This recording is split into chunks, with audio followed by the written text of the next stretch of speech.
Good morning. I want to welcome the members of the press, the fourth term of the estate of making Nigeria a better place, and the only arm that can make Nigeria better with the dissemination of information. We have been through a lot in the country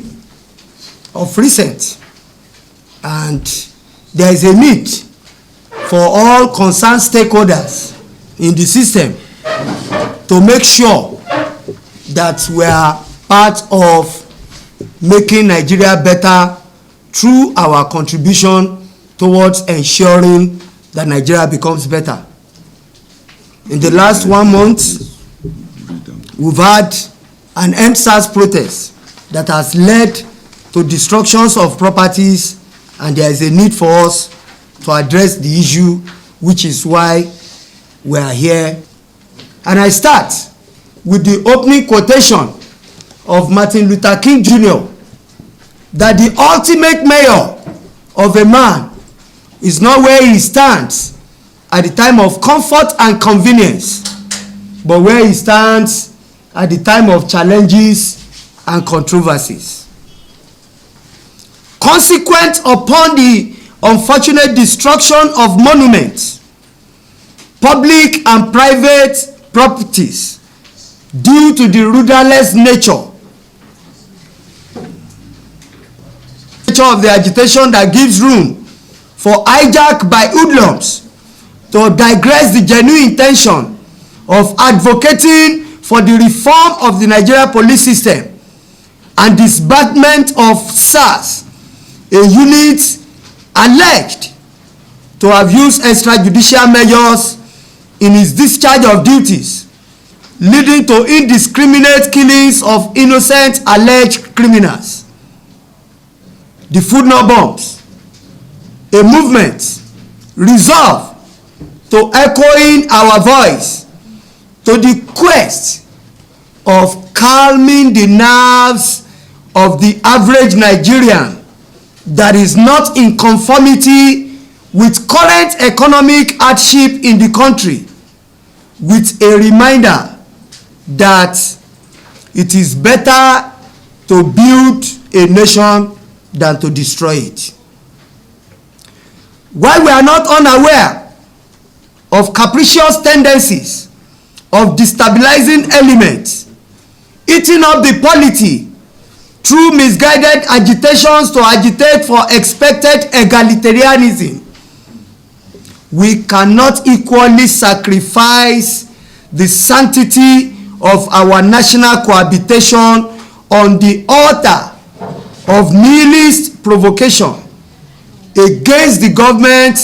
while we are obligated to be patriotic to the sanctity of our nationality. We humbly acknowledge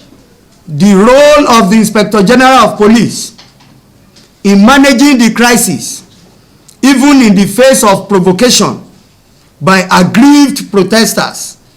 whose genuine intention was hijacked by hoodlums in the face of provocation, but not forced to use minimum force to disperse the rudderless crowd throughout the duration of the protest nationwide. It can be asserted that the Nigerian police did not engage the people in a shooting process aside the controversial Lekki shooting that is under probe. We also acknowledge the individual business that were destroyed during the protest, which was misconstrued, and beseech on the government to support the affected and ensure that they activate their livelihood in earnest. During this EndSARS protest and post COVID-19 pandemic, people have lost their business, and we are beseeching on government to use this medium to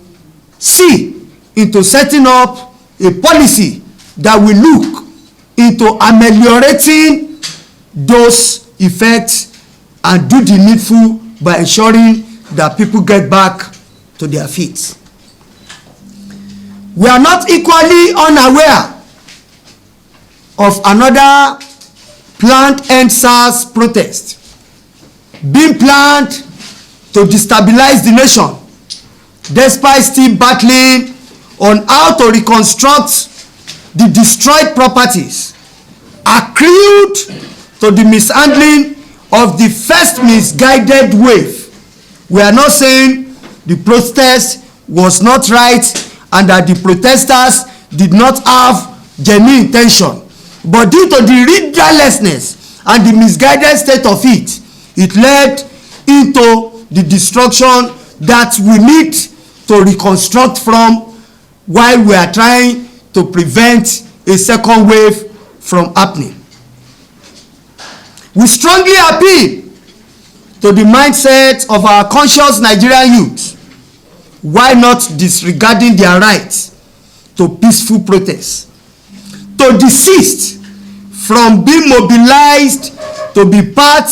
of destructive elements working towards the disunity of our amalgamation as a nation.